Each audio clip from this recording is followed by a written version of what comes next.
खबर हमत के हो जाए तो न्यूज में रिलीज, खबर हमत के हो जाए तो न्यूज में रिलीज। करे जब आ जाए दे प्लीज प्लीज, रे करे जब आ जाए दे प्लीज प्लीज। पापा दहे जब आके किन ले लखू सब चीज, पापा दहे जब आके किन ले लखू सब चीज। के करे जब आ तो नहीं जो प्लीज प्लीज, रे करे जब आ जाए दे प्लीज प्लीज।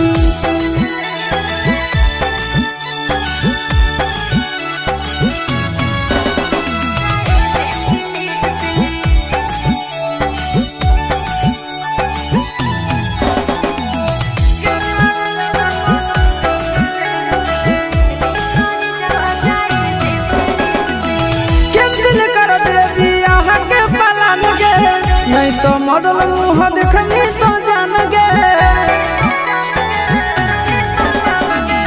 कोई पत्थर दिल धीरज बंधने, चुप रह जानू तू मत ज्यादा तनने। मोर बाप छते गाम छी गेलो भीज भीज, मोर बाप छते गाम छी गेलो भीज भीज। रे करे जब आ जाए दे प्लीज प्लीज, के करे जब आ तो नहीं जो प्लीज प्लीज।